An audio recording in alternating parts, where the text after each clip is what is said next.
നമസ്കാരം. സൂര്യദീപം അസ്ട്രോളജിയിലേക്ക് എല്ലാവർക്കും സ്വാഗതം.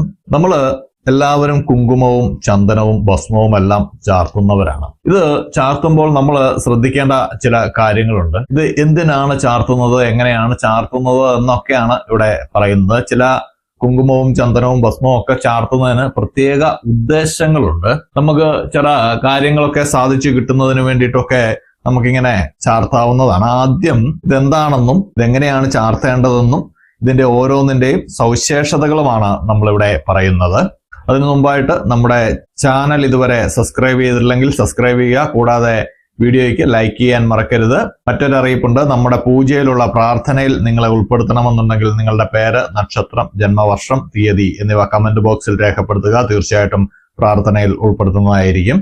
ഈ കുങ്കുമം, ചന്ദനം, ഭസ്മം എന്നിവയെ മൂന്നിനെയും കൂടി നമുക്ക് തിലകം എന്ന് വിശേഷിപ്പിക്കാവുന്നതാണ്. ഈ തിലകം ധരിക്കാതെ ചെയ്യുന്ന ഏത് ശുഭകർമ്മവും നിഷ്ഫലമാകുമെന്നാണ് വിശ്വാസം. ഇത് ധരിക്കേണ്ടത് നെറ്റിത്തടം, കഴുത്ത്, നെഞ്ച്, ഇരുതോളുകൾ എന്നിങ്ങനെയുള്ള 5 സ്ഥാനങ്ങളിലാണ് പ്രധാനമായിട്ട് നമ്മൾ തിലകം ചാർത്താറുള്ളത്.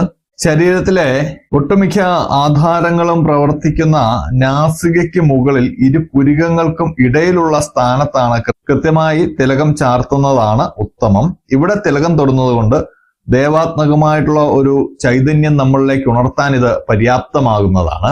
നിങ്ങൾ മോതിര വിരൽ കൊണ്ടാണ് തിലകം ചാർത്തുന്നതെങ്കിൽ ശാന്തിയും, നടുവിരൽ കൊണ്ടായാൽ ആയുസ്സിന് ദൈർഘ്യവും, ചൂണ്ടുവിരൽ കൊണ്ടാണെങ്കിൽ മോക്ഷവും, തള്ളവിരൽ കൊണ്ട് പുഷ്ടിയുമാണ് നിങ്ങൾക്ക് കൈവരുന്നത്. ഒരിക്കലും ചെറുവിരൽ കൊണ്ട് തിലകം ചാർത്താൻ പാടില്ല എന്നുള്ളതാണ്. നഖം സ്പർശിക്കാതെ വേണം തിലകം തൊടേണ്ടത്. പുലാവാരായ്മ എന്നിവയ്ക്ക് ഉള്ള സമയത്ത് തിലകം ചാർത്താൻ പാടില്ല എന്നാണ് നിയമം. കുങ്കുമം ചാർത്തുന്നത് ദേവിയുടെ പ്രതീകമായിട്ടാണ്. കുങ്കുമം കൊണ്ട് നമ്മൾ പൊട്ടാണ് തൊടേണ്ടത്. ചന്ദ്രൻ, ചൊവ്വ, ശുക്രൻ, കേതു എന്നീ ഗ്രഹങ്ങളുടെ ദശാകാലത്ത് കുങ്കുമ തിലകം തൊടുന്നത് വളരെ ശുഭകരമാണ്. ഗണപതി ഹോമത്തിന്റെ കരിംപ്രസാദം കേതുർദശയിലും നാഗക്ഷേത്രത്തിലെ മഞ്ഞൾ പ്രസാദം രാഹുദശയിലും ധരിക്കാവുന്നതാണ്. കുറി തൊടാനായിട്ട് അരികില് ചന്ദനം, ഗുൽഗുലു, കുങ്കുമം, കോട്ടം, ഇരുവേലി, രാമച്ചം, മാഞ്ചി എന്നീ 8 കൂട്ടങ്ങൾ ചേർത്ത കളപ്പക്കൂട്ട് വളരെ നല്ലതാണ്. മഞ്ഞൾപ്പൊടിയിൽ നാരങ്ങാ നീര് ചേർത്ത് ഉണ്ടാക്കിയെടുക്കുന്ന സിന്ദൂരവും, കസ്തൂരിയിൽ നിന്ന് ലഭിക്കുന്ന കസ്തൂരിയും, ഗോരോചനം എന്നിവയെല്ലാം മംഗളകരമായിട്ടുള്ള കുറികളാണ്. ചന്ദനം എന്ന് പറയുന്നത് വിഷ്ണുവിനെ സൂചിപ്പിക്കുന്നതാണ്.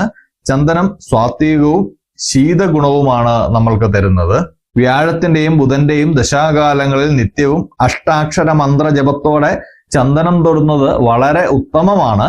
കുജദശാകാലത്ത് നമ്മൾ രക്തചന്ദനത്തിന്റെ തിലകമാണ് ഇടേണ്ടത്. ദേവീക്ഷേത്രങ്ങളിൽ ചുവന്ന പൂക്കളാൽ അർച്ചന നടത്തിയ ചന്ദനവും നിത്യവും ഇടുന്നത് നമുക്ക് മംഗളകരമാണ്. അടുത്തായിട്ട് ഭസ്മമാണ്. ശിവന്റെ പ്രതീകമായിട്ടാണ് നമ്മൾ ഭസ്മത്തെ കാണുന്നത്. ചാണകം വിധിപ്രകാരം ചുട്ടെടുത്ത ചാരമാണ് ഭസ്മം എന്ന് പറയുന്നത്. പഞ്ചഭൂതങ്ങളിൽ ഭൂമിയുടെ സ്ഥാനമാണ് ചാണകത്തിനുള്ളത്.